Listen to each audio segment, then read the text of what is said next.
Commander Kelly, it's been more than a year now since the shooting.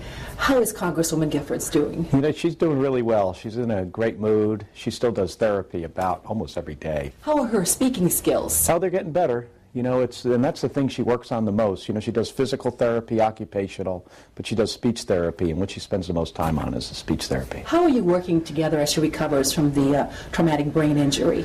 Well, I kind of look at myself sometimes as the chief technology officer of Gabby.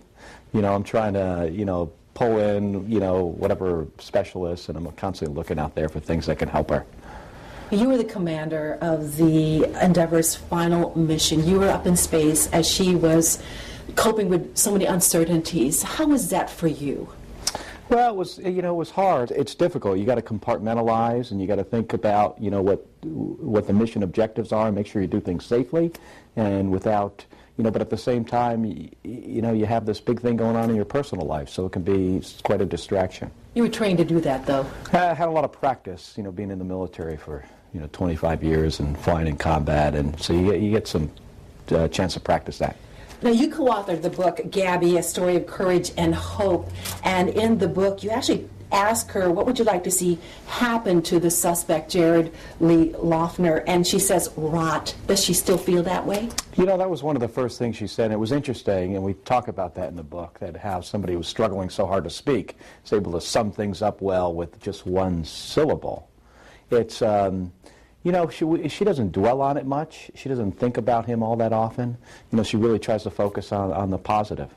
What's the message of your book? I think one of hope and resilience. I also try to tie in a lot of the lessons learned I've had from the military and my career at NASA as well. In the book, you do have some light moments. You talk about how she actually had a piece of her skull in the freezer. Yeah, it's still there. It was in Tucson, and it was a piece that was removed on the day she was injured, about the size of my hand. And she just didn't want to leave it there after they replaced her skull with a prosthetic piece. So she keeps it in the freezer. She keeps it and she shows it to people. She often shows it to people. Actually, she always shows it to people that come over for the first time. You say her spirits are good. Mm-hmm. What would she like to do as she moves on? Well, I think Gabby was really born to be a public servant, and she'll get back to that someday. I mean, we don't know when and in what form. Maybe it would be elected office. Maybe it'll be something else. But I'm sure she's going to be helping people again someday. And for yourself? I don't know what I'm going to do in the future. Right now, I like to have a lot of flexibility so I can focus and make sure she has everything she needs to get better.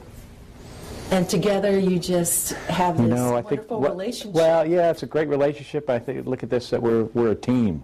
More so now than before this happened. Thank you again. You're welcome.